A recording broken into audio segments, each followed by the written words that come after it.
super important that we flip the page, considering the New Orleans Saints is a really good football team. I know the record might not show it, but they're very skillful up front and in the back end. And to be honest, it might be a bigger test than last week, just as far as like having success and being able to replicate that process, or do it all over again, and work equally as hard and attention to detail and focus, because this opponent, I know their record doesn't say it, but that's a good football team, and they've been in one-score games plenty of times, and I don't expect it to be no different. We got to go in there with the right mindset.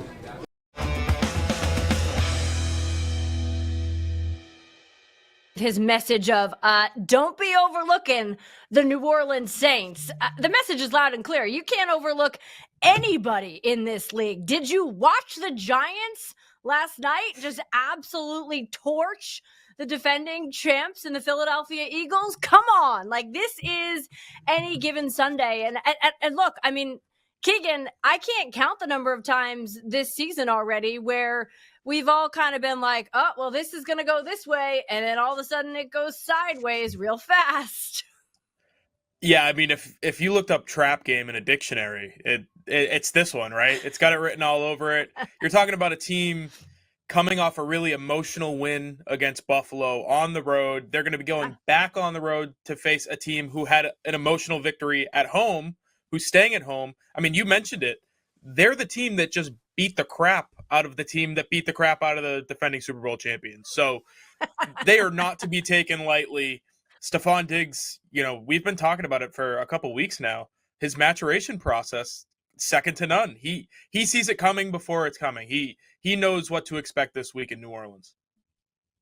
Yeah, and I think that's huge, right? And I think that's part of why, if you look at during training camp and when captains were voted on this team, that's something that became part of who Drake Maye is on this team, because he's still very young. He's a sophomore quarterback in this league, but he also has a little bit of wisdom beyond his years, if you will, in the way he approaches things, I think. And we've seen that growth start to show up, of course, on the field, Sunday night in Buffalo, but we've also just seen it overall in terms of how he's approaching everything and how he's been able to absorb and then respond over the course of the first quarter pole of the season, and the game Sunday night, and through rookie camp and training camp as well. There's a reason he's wearing that C, and part of that is the realization that you can't go into New Orleans and expect that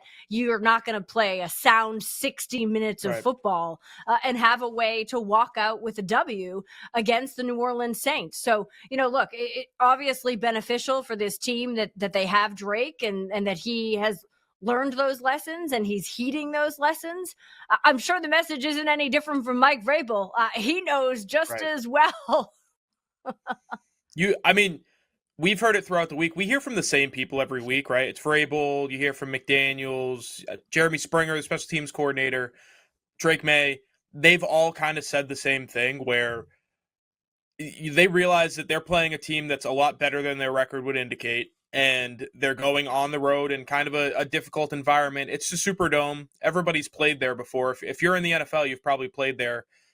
Through your college years, a lot of guys in high school have played there. It's a mecca for football. So they kind of know what to expect going in there. And I think it's really important that they are all sharing the same message, and they're not, getting a little too far ahead of their skis coming off of a win where, I think Patriots fans are ready to, start the duck boats for the parade. They're very excited about this team, and I get that, but the team kind of knows that there's a task at hand, and it's a really difficult one going into this week.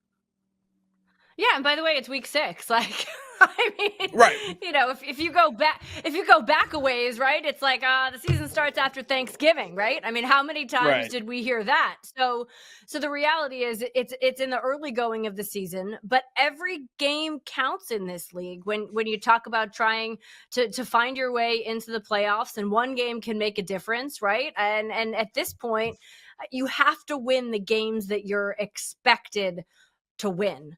And I think by winning in Buffalo in prime time on Sunday night, the Patriots made enough of a statement that now people expect them to go in there and win against the New Orleans Saints.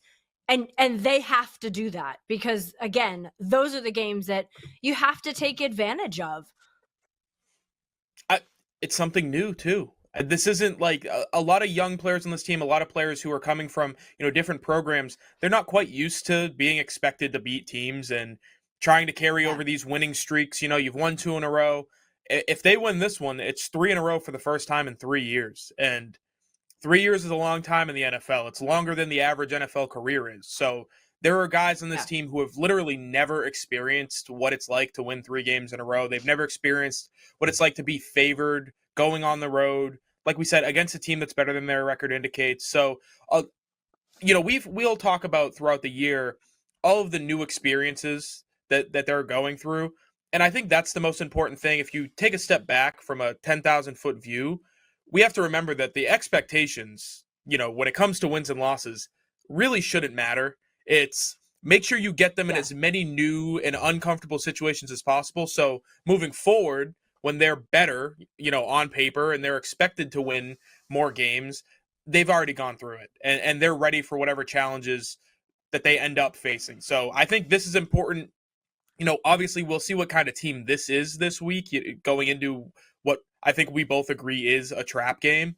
And we'll see what this team's made up of, but it's really about kind of the core pieces and how they respond and they react and seeing if they're kind of able to take this moving forward into a year, maybe next year, the year after, where they're real contenders. They're really looking to make some noise.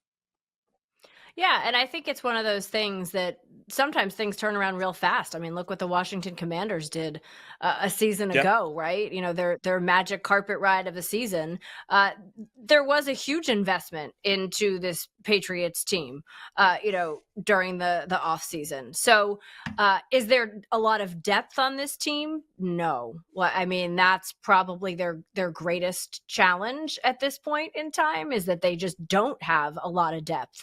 But if they can find ways to succeed with what they have, and like you said, go through those uncomfortable situations and find ways to grow through those uncomfortable situations, you're putting yourself, as a franchise in a much better spot, than where we were, 9 months ago, right? I mean, you don't even have to go to 12 months ago. You could just go to 9 months ago. So 4 months ago, it was looking pretty ugly in the offseason at certain points. Yeah, I mean, look, this is all part of the plan, right? Like we've talked about so much. Nothing is unsaid, I think, with Vrabel, right? It's very clear what the process is and what the expectation is and where this team is along the way. So, this is just, to use the terminology that Steph Diggs has used week in and week out, like this is just the test in front of the Patriots this weekend. And how are they going to handle the questions in front of them? How are they going to do on this particular test, week 6 against the New Orleans Saints? Part of what we know they're going to have to do is keep that offensive momentum going. Like you don't want to have your quarterback go out and have the game that he did, really the last couple games that he's had, and not keep building upon it. Drake Maye talked about that this week. Yeah, it's huge. I think just that one's in the past. Keep going. You got to get back at it this week. I think it's huge. It starts with just positive plays. Keep going, get the first down, and just stay ahead of the chains. I think we've done a good job when we stay ahead of the chains and scoring touchdowns and the emphasis of scoring touchdowns at the red zone. I think we came up short a little bit last week, so that's kind of a big thing coming in practice on Friday, and then from there get on it tomorrow for third down and just continue to watch them and. It's a different opponent. We don't see them much, NFC team. So just kind of try to get to know them and know that they're at home. They're going to want to play hard and force turnovers. Yeah, we all know that the Saints fans can certainly be loud when they get into it, so it behooves the Patriots to get going offensively early in this game, get some, first, second downs, try to stay in third and short.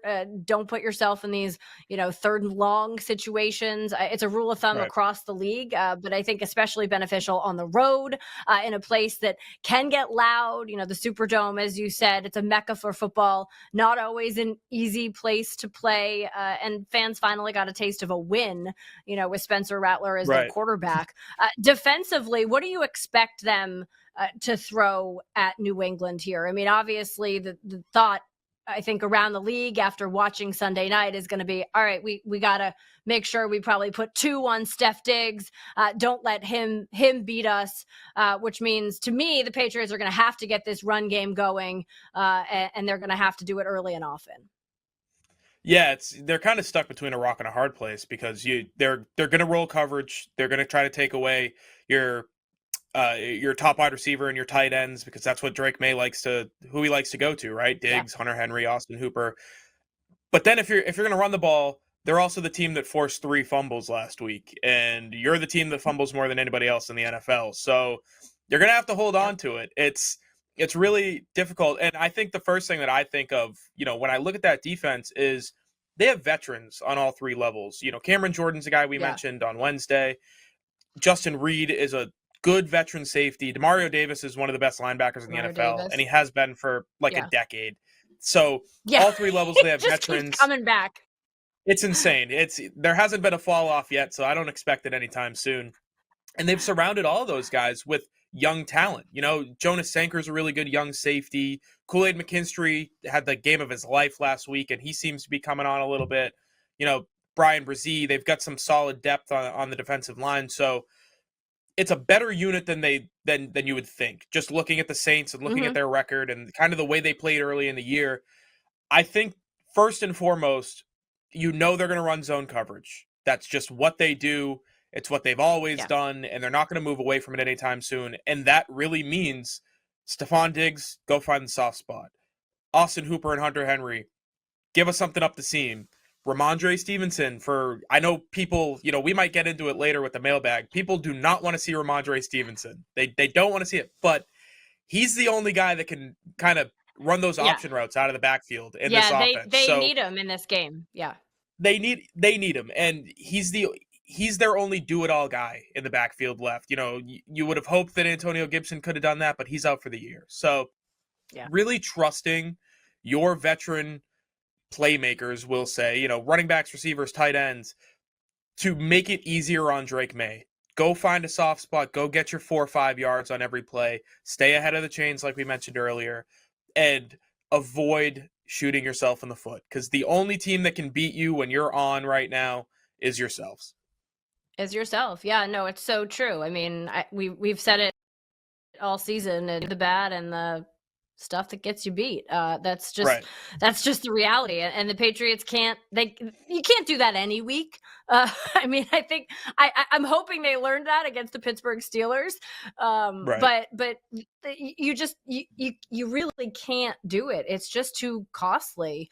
And the Saints will make you pay for it if you're not careful. I think, I heard Spencer Rattler talking this week, and he really talked about the leadership on this team. And I think that when you see, that record, you often think, oh, well, they're young, and obviously they have a new head coach in Kellen Moore, and they're sort of in this rebuild. And yes, those are all truths, but there is also a lot of veteran leadership on this team, and that can make a significant difference when all of a sudden you do turn the tide and get a first win of the season. Things can start to click quicker when you have guys there who know what it's like to build upon something like that, as opposed to slide backwards. And that's something that the Patriots are really going to have to be dialed into this week, to make sure that they go out there and take care of their business, so something like that doesn't happen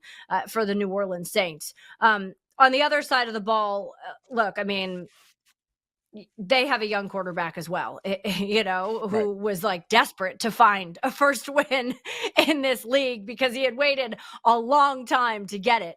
And that Alvin Kamara is going to be part of their offense. That is just part of what they do in New Orleans. So Mike Vrabel spoke about the importance of trying to at least slow him down. Alvin Kamara, specifically looking back on this last game, how was the defense able to stop James Cook? And how you're not getting the message yourself. The louder? No, we're just worried about Alvin Kamara and Miller. Well, I'm saying, how can you build across? Well, we'll have to do it over again, and we'll have to work through the week to build a wall, to set an edge, and to swarm and tackle and be able to fit the runs up that they'll probably have in a scheme and everything else. But what you did one week certainly doesn't guarantee what you're going to do the next week, positively or negatively. So, they do a good job. They're on the ball. They have runs out of tempo. They have shots out of tempo. They're under center. They're in the gun and the pistol. So there's a lot to be able to get ready for formationally. So things that we'll have to be ready for. I feel like you know that message that he's been preaching all week, which is just because you have success one week doesn't mean it carries over to next week, right? Like, I mean, that's what really jumped out to me. Obviously, there's the X's and the O's of trying to stop Kamara and what he can do to teams.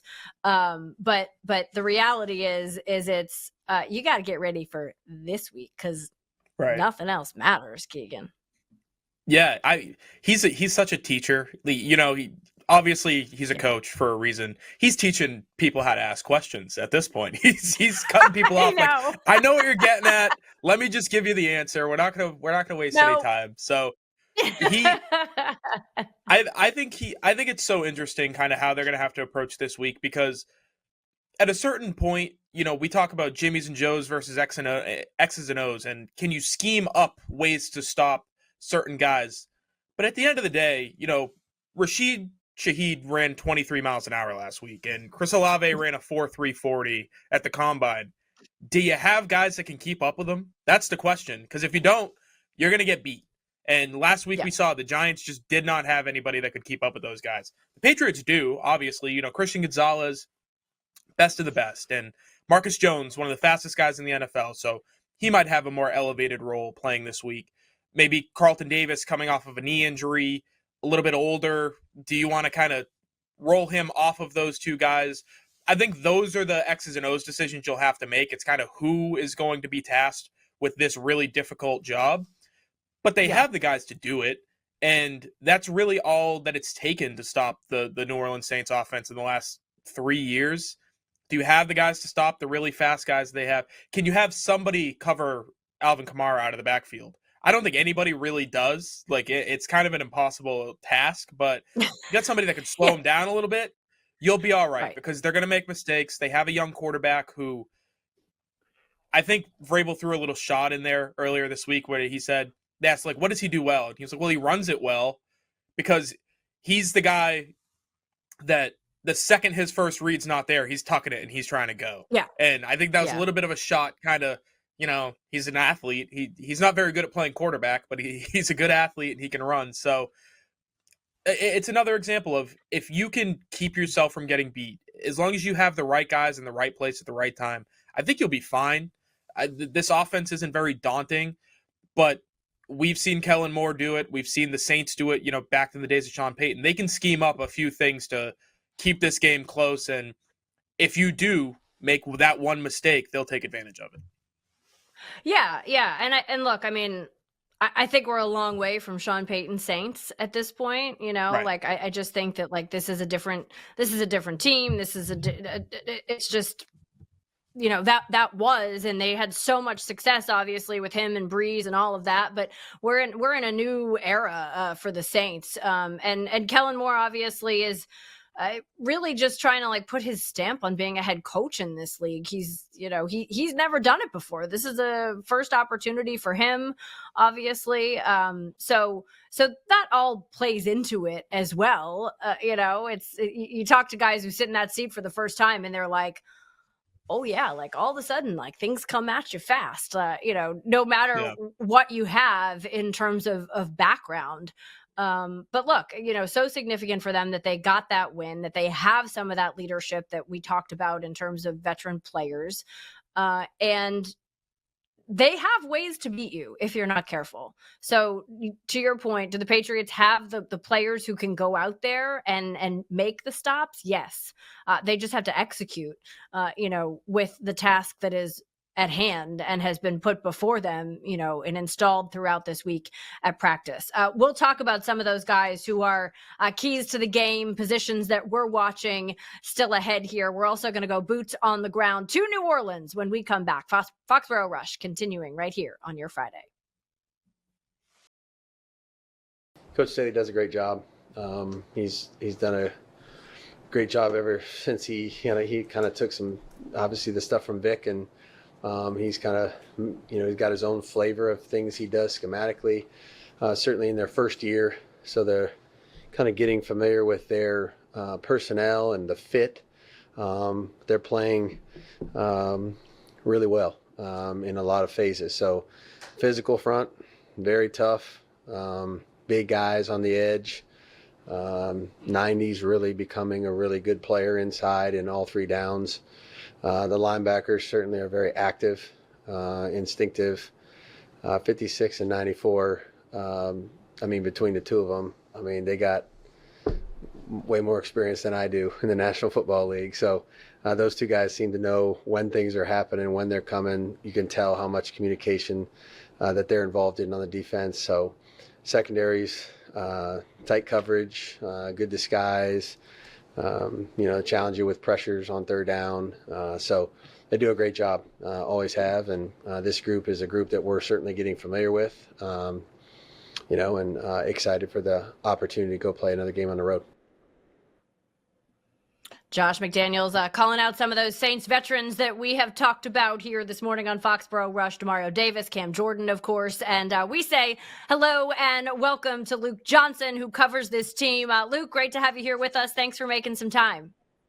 It's my pleasure, y'all. Thank you for having me on. All right, so let's just start with this.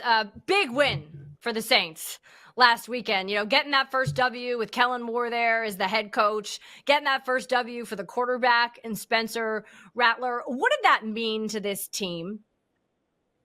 It meant everything, right? They'd been very close for 3 out of their first 4 games, playing some pretty good teams. They played the Buffalo Bills really tight up in Buffalo. They played the 49ers really tight at home against Mac Jones. I think a lot of us thought they might have a chance to win that because of Mac, and we've seen the last couple weeks that the Mac Jones that y'all are familiar with up in New England is not the same one that is in a Kyle Shanahan offense. So they've been close. So having it actually happen against, I think what we're seeing is a pretty decent Giants team, a Giants team that is surprisingly good with Jackson Dart. We saw it last night. I think that can maybe start some stuff here. I'm still not expecting them to be like in the mix for like a playoff spot or anything like that. I'm not saying anything like that. But I think Kellen Moore and Brandon Staley and this new regime just have them definitely pointing in the right direction. It's been a while since the arrow's been pointing up here in New Orleans. Given what we saw last week, I think nationally everybody sees the turnovers, 5 turnovers. You're going to probably win the game if you force 5 turnovers. But outside of that, what are some of the things that they did last week that they maybe weren't doing in the games that they were close, but they weren't coming away with the wins? Well, the one thing they did is they finally hit on an explosive. This is an offense that we saw it last year with Clint Kubiak pulling the strings on it. When they had their guys, they were hitting on explosive after explosive after explosive, and it just wasn't the case here. They had one play of 25 plus yards in their first 4 games of the season. So, I think they've changed some stuff up. They're playing a lot more heavy personnel now than they were in the early portion of the season. They're forcing teams to kind of suck in a little bit. And when you got a player the caliber of Rashid Shaheed, who has 16 or 17 plays of 40 plus yards since he debuted, only Tyreek Hill has more. They finally connected on one. And that was encouraging to see.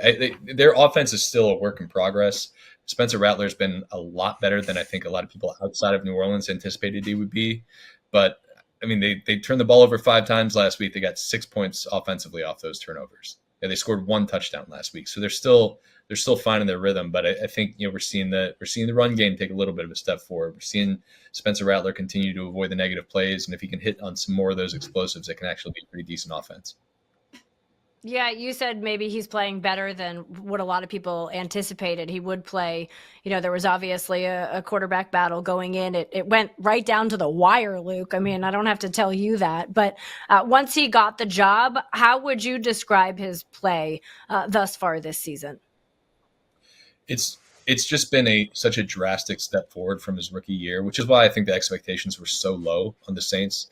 His rookie year, he was playing with like preseason week 4 lineups. It was like all his receivers were gone, all the offensive linemen were gone. Alvin Kamara was limited. They just had nobody in the lineup, and he played like it. He took a bunch of sacks last year. He made a bunch of turnovers. He had these great starts to games, and then he just completely self-destruct in the second half of these games. So he looked like a 5th-round rookie quarterback last year. And this year, under Kellen Moore, who I think is just a smarter, just down-to-down play caller, who is somebody he preaches this threes and layups mentality to him. If the deep shot's not there, just take the check down, live to play another day. I think Spencer's really bought into that. He's getting sacked at like a much lower rate. He's getting sacked on like half the percentage of his dropbacks that he did last year.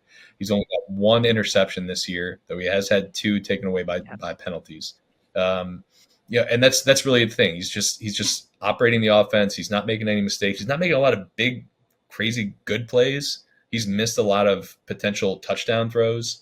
It hasn't been like he's come out and just said like, I am the franchise quarterback, but he's done a lot of just avoiding the bad plays that you sometimes expect young quarterbacks to make. Moving over to the other side of the ball, we talked about the veterans, and Josh McDaniels talked about the veterans. Demario Davis and Cam Jordan have like 25 years of experience between them. But it's been the young players that I think have made the difference for him. Jonas Sanker and Brian Brzee, and these guys who really seem to exploded onto the scene or taken a step forward this year. What have you seen out of them, and have they really been kind of the difference, or do you think it's been kind of a scheme, a complete and total overhaul of the scheme that's made that difference? I think it's a little bit of both. The young guys are definitely playing better. Kool-Aid McKinstry is a second-year player. He just turned 23. He had his first interceptions the other day. He's taken a step forward. Brzee, I think, is being more of a complete player. We saw him really as just – he put up good sack numbers his first 2 years, but he's one of the worst run-defending D tackles in all of football. He's gotten better there. They added Devon Godshaw in a trade with the Patriots. He's kind of solidified their run defense a little bit. And then I think they're getting more out of guys like Cam Jordan and Demario Davis, who I think, despite being in their mid to late 30s, are actually playing pretty well for him. And now you add Chase Young to the mix this week, likely.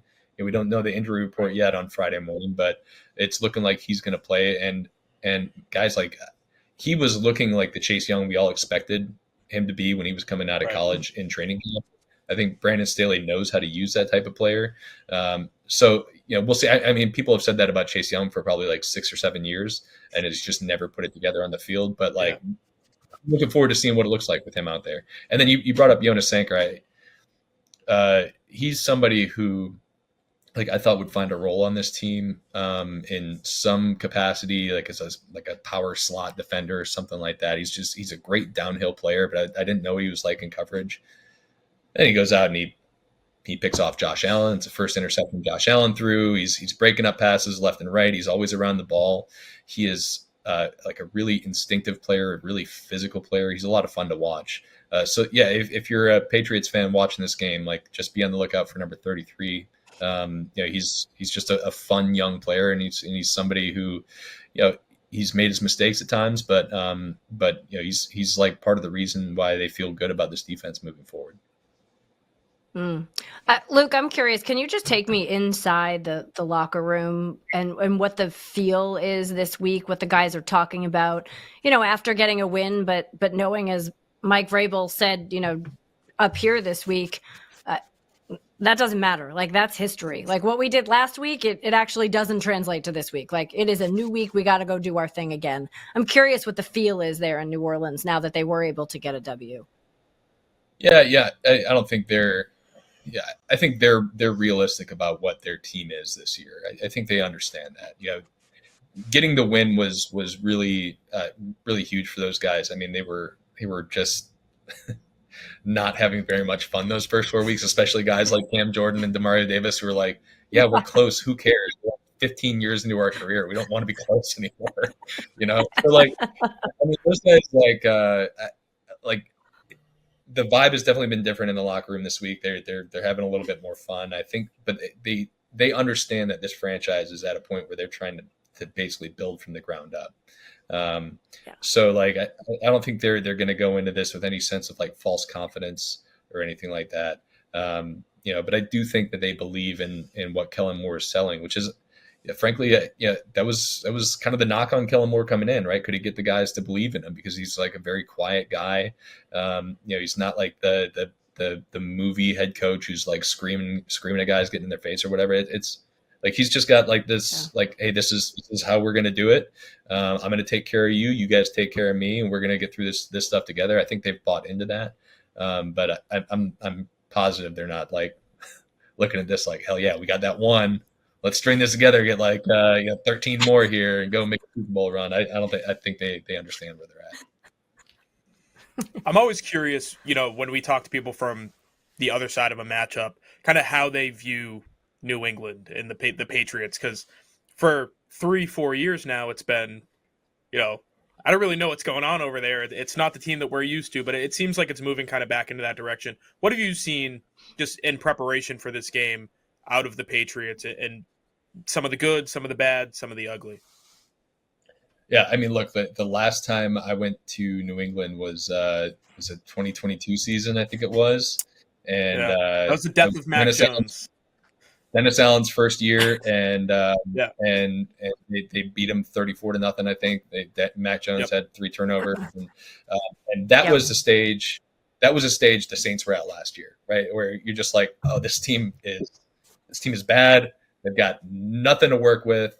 Their quarterback stinks. They got a coach who needs to go. It was terrible. And you look at it now, and now they are like where the Saints want to be next year, right? They got in a really good cap situation. They got all this money. They spent it wisely on good free agents. I think Milton Williams has been awesome for them. I think Harold Landry has been awesome for them. Harold Landry is somebody who, like, a lot of people were like, just throw him on the scrap heap. He's done. He gets with Mike Vrabel, and he's been great. Stephon Diggs, I was like, there's no way a 30-plus-year-old receiver comes back from that kind of injury. He was awesome last week. And obviously the engine that runs the whole thing is Drake Maye. Right. And that's the position the Saints are in right now, where they're like trying to find that answer. It's a position that the Pats were in after Brady left. You're just like, you're hoping that you find the guy, and they found the guy. It's been really cool to watch just from afar, like seeing a team that was just left for dead, find its guy and see how quickly that stuff can turn around. The Saints have been in like salary cap hell for ever since like I was in diapers. Eternity? It feels like, yeah. So, but if you look at the Saints books, 2027, like, they're going to be in really good shape as long as they don't make a lot of really stupid decisions between now and then, right? They all their big contracts are coming off the books. All that dead money is finally off the books. Like, they're paying like $60 million in dead money this year, and they paid like $50 million last year and $40 million the year before that. Like, all that stuff's going to be gone. The guys who are like part of that 2017 draft class who are going to be aging out, they're not going to be signing big contracts anymore. Like, the Saints are going to be in position, if they get a quarterback this year, to be what the Patriots are now. So I think it's been interesting to watch from my perspective. Let me ask you this, because obviously, Drake Maye with, the play that he made, getting dragged down by the chest plate and finding Steph Diggs, late in that game, Sunday night against Buffalo, on that national stage, first chance to play on that. And I think a lot of people around the league and a lot of people around football took notice, right? I mean, you don't go in and beat the Buffalo Bills and who they are at this point in the manner in which the Patriots did, and not have people notice. So what has been the talk there, particularly among the defense, about contending with Drake Maye this weekend?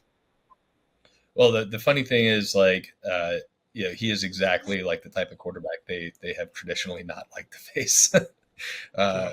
Somebody who can stretch the field vertically, right? They've had their problems giving up big plays in the past, both under Dennis Allen and even this year. Brandon Staley likes to talk about like how they've limited the explosives, but they've given up their share of them, especially in critical moments.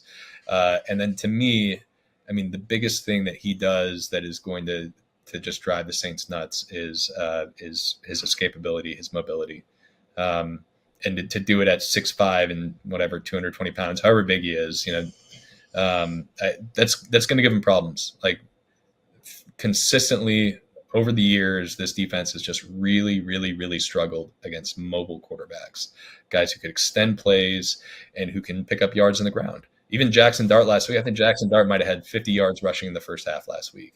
Kyler Murray gave him problems. Yeah. Josh Allen had a huge, 30-yard scramble where he juked the linebacker out of his cleats, and that set up the touchdown that put them way out ahead. So that to me is, I think, the biggest concern coming into this. Even though Drake is going to be able to kill you with his arm, and he's got these smart receivers who know how to beat the zones the Saints are going to play. To me, it's the escapability and turning a 3rd and 12 into a positive first down for the Patriots. That's going to be the stuff to watch. Before we Luke, let real you quick, go, just give us a prediction. Yep. I actually filed it to. I filed it to my editors this morning. I picked the Patriots to win 26-20, which is pretty much in line with every other game the Saints have played this year. So I expect it to be a competitive game, but I just don't think the Saints right now have enough offensive juice to compete with Drake Maye and those pass catchers there. We'll find out come 1:00 Eastern time on Sunday from the Superdome. Luke Johnson, thanks for being with us, and good luck with the coverage throughout the rest of the season. Thanks, y'all. Have a great day. Thanks, Luke. We'll be back with more Foxborough Rush right after this. Foxborough Rush coming back at you on a Friday as the Patriots get set to head down to New Orleans to take on the Saints. Of course, just went boots on the ground down there and heard the Patriots picked to win this one, which Keagan, you and I both did as well on Wednesday when we made our picks. But again, you got to take care of business. You got to take care of the football. You got to play 60 minutes of complete football. Let's talk about a couple of the players, position groups, coaches, and such that you and I are watching in particular come Sunday. Who do you put tops on that list? I think it has to be Ramondre Stevenson. He's a guy going into every week, really since the fumble stuff started to pop up against Pittsburgh in week 2. I've looked at it and I've thought, or week 3, excuse me, just when are you going to get it together? When are you going to be able to put everything together and be the guy that, going back to his rookie year and even throughout the majority of his sophomore year, he looked like he was going to be the guy. And they were going to be able to use him on all 3 downs, and he was going to be a feature back in this offense. And once the fumbling stuff started to kind of rear its ugly head, it seems like he took a step back. Just not even with the amount of time he's seeing on the field, but with what he's doing with the ball in his hands. Whether it's running timid or kind of being a little bit too, let me wrap this up and go down and not take a hit. I'd like to see him go back to the guy that we saw his rookie, his sophomore season. It's going to be difficult against a team that forced 3 fumbles last week. I get it. But, like we talked about earlier, he's the only person in this offense that can do what he does. So they're going to need him. They can't afford to kick him to the curb and bring in TreVeyon Henderson and kind of feature a rookie who's still kind of struggling to get some of the more minute details down at the position. So I really just kind of want to see a Ramondre Stevenson throwback performance. And I think if there was ever a team to do it, I think he's going to have opportunities. It's whether or not he takes advantage of them. Does that mean throwback all the way back, or would you take what he did in Miami against the Dolphins?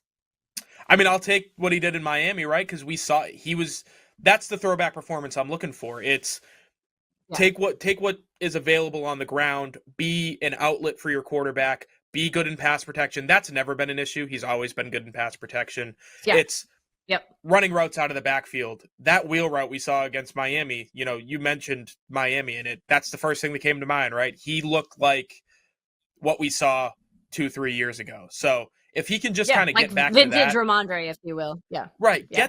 Get the fumbling idea even out of his head. Don't even think about it. Just play your brand of football, and when you take a hit, hold on to the ball. That's all anybody's asking.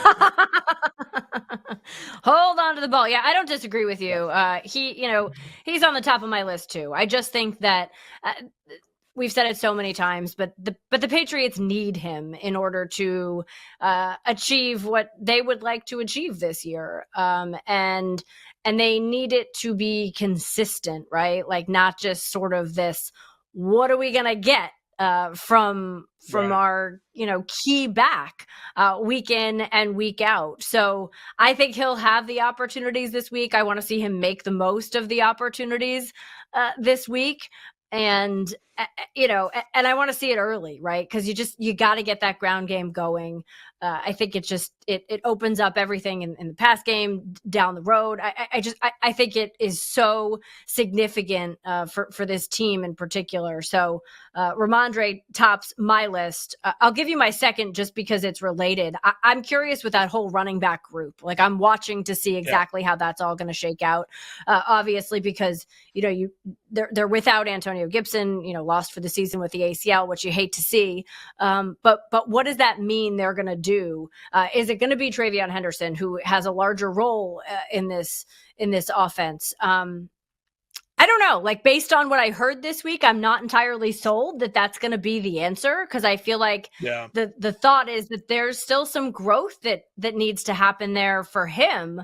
And yes, they want to get him involved, but I almost wonder if the thought is that he's going to get more involved and make a larger impact, on returns, before he's able to make that impact, on the offense and in the run game. So I'm really curious to see, what the snap counts looks like, for all the backs in that room this week, and really sort of how they go about replacing Gibson, who was significant to this team and what he was able to do. Yeah, I mean, you can't have a stable of running backs without that third guy. And I think that's kind of a tent pole of what they're looking to do. I would not be surprised at all if Terrell Jennings gets elevated from the practice squad and he slides right into that Antonio Gibson role. And they don't even miss a beat in terms of how they're divvying things up with that group. It's going to upset a lot of people. I get it. You want the second round pick to get the ball, but Terrell Jennings is a bigger, more physical running back. He can play on special teams. They're just different guys. And what they're looking to do on the ground is run between the tackles. We need big, strong guys in there. So I think Jennings is going to get more opportunities. I wouldn't be surprised if he does get more opportunities. All right. My second guy. Your number two. Yeah, it's Chris Olave.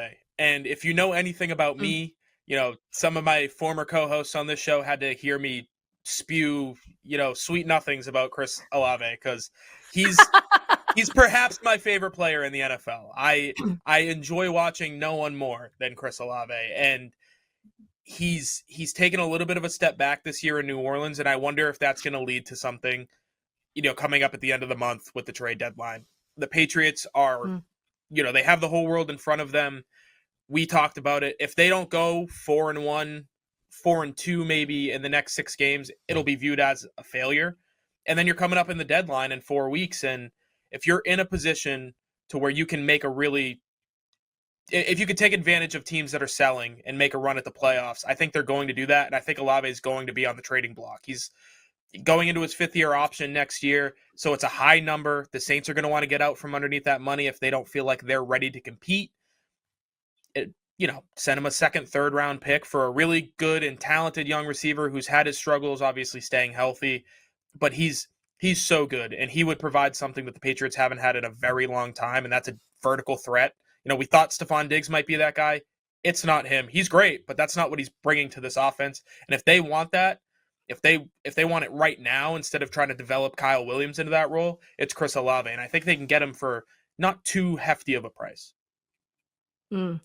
Keegan's like, I'm going to put this out because I really want it to come to reality. So I'm just going to put it in the atmosphere so I can got one Ohio State guy. It happens. I got one Ohio State guy in TreVeyon Henderson. Give me another in Chris Olave, and we're cooking. I'll start rooting for the team. I don't care.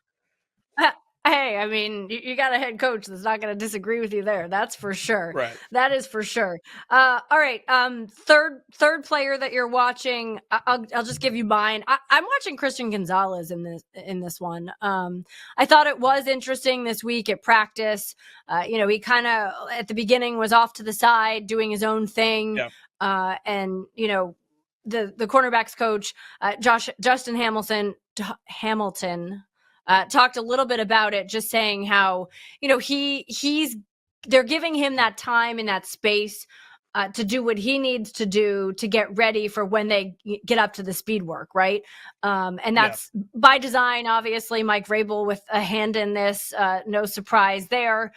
But they're clearly trying to make sure that the hamstring doesn't become a recurrent issue for Gonzalez, and really probably all the soft tissue, like all the lower body soft tissue injuries. They just want to prevent those in a guy who just is a huge difference maker on the field. So I'll be watching him just to see his overall game impact, and then just how he looks too, just knowing that this is something that they're really taking a flashlight to make sure that they're uncovering everything to keep him healthy and out there. And they're going to throw him to the Wolves this week, right? He's going to be running, whether they like it or not, at full speed. So it'll be interesting to see him. Yeah. I agree. And mine kind of stems right off of that. It's Marcus Jones. I think he's going to take an elevated role in this game because of his speed, trying to match up with Olave and Rashid Shaheed. So I think those two are going to be the guys that we hear their names a lot in coverage. Maybe Carlton Davis moves into the slot as a bigger kind of slot receiver trying to cover those tight ends. And you have those two, your two fastest guys really on the entire roster on the outside. Yeah. Which is what you need to do. I mean, you got to fight speed with speed. If not, you're going to be looking at speed on its way to the end zone. So you got to find a way to combat it. It's just that simple. All right. We're going to hear from some of you when we come back here on Foxborough Rush and get set to wrap things up. But stay tuned. I mean, there's always some type of spicy comment coming our way. So we'll do that on the other side.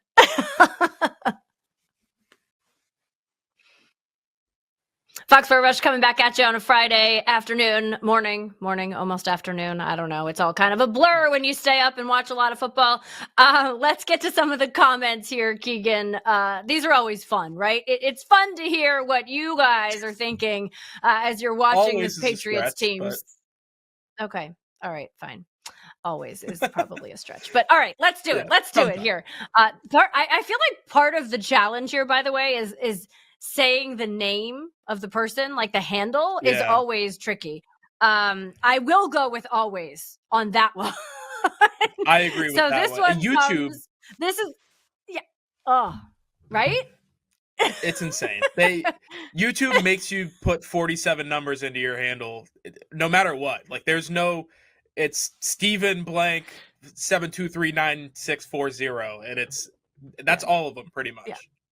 Can I just go with infinity? Because I mean, really, like you're testing my like. Here's pi. All right, Kevin Vong, T91. I guess I'm going with. Steven fumbled 3 times in 2 games. If Henderson doesn't play next game, I'm selling all my Patriots gear. He's on the same page as you. Not quite. You were so frustrated. With Ramondre. It's super frustrating. I think TreVeyon Henderson is better than what his role is, but I'll tell you, you're not going to see more of him this week. I don't think this is the week of all weeks. Yeah. It's not this one. Without Antonio Gibson really trying to now it's 3 people's roles divvied down into one, and I guarantee you the majority of what Gibson did is going to get put on Stevenson's shoulders. So you're going to see a lot of him. I don't believe you. You're not going to sell your Patriots gear. You're going to probably attend the game. So. Yeah, I don't believe you either. I mean, come on. You paid good money for that gear. And like I know, hard-earned like investment of time in that gear. Let's go. Right. All right. This is a little bit of a different take on Ramondre. If the results end with a win, Ramondre can keep fumbling the ball. Stephen Black, 36-47. That's a nice, easy one. I like that. Sure. Yeah. So yes, they have to get wins, but can we just hold on to the football? I mean, Yeah, just saying. it's the most basic part of his job. I would appreciate if he could just do it. Like if you're an accountant and you're putting in all the numbers wrong, but the computer fixes them for you, you're not good at your job. Just it's working out for you in the end, you know? Yeah, if you input them wrong and then the tax return is less than it should be, like nobody's going to keep Right. hiring you. Let's think about That that. single mom's All right, still this getting money back, but she's not getting as much as she should, and that's an issue. So Yeah, come on. that's how we're looking This at one it. comes from Al Henderson, 4141. Drake is going to start playing at a high level, and players are going to want to play with him. Watch. You buy it? I mean, yeah, that's kind of a nice thought in theory. I agree with there were guys who came and played with Brady when he was Brady, and you see with all the star quarterbacks. Chad Johnson gave up living. I guess it was Cincinnati. It wasn't that great of a spot, but he got traded over here and he wanted to come here. My only thing, and I had mentioned it off air, Massachusetts Randy Moss state came. tax. Randy Moss, again, a trade. He had no choice. The state tax thing is real for these millionaires. Still. They do not like it. So Yeah. maybe guys will want to come play if you trade for them under their current contract. I think that's maybe more fair of an assessment. Yeah, it's tough. It's true. GMs in tax-free states definitely have an advantage. That is just the reality. All right, let's get to another one here. Whatever happens the rest of the season, if the Patriots keep playing clean, disciplined, balanced football, we're going to enjoy relevant football in January. Compared to the last few years, we have reason to be excited as fans. I think there's a lot of reason to be excited. I think that this team is very different than it was. I think we've seen Vrabel make an immediate impact. And I think we'll find out over this next stretch here if football in January is a possibility here in New England, Keagan. Yeah, that's wonderfully put, because now with the schedule the way it is, even those last regular season games are in January and they bleed into the wild card. And really the first 3 weeks of January are where the majority of these teams, maybe not quite the Super Bowl contenders, but the teams that are taking that next step to that next level, that's where they play their most important football. And I think that's who you are this year. The Patriots are a contender to be a contender, not quite a contender for a Super Bowl. Contender to be a contender. I like it. Enjoy the football this weekend. See you back here on Foxborough Rush next week. Keagan, where was your stop sign?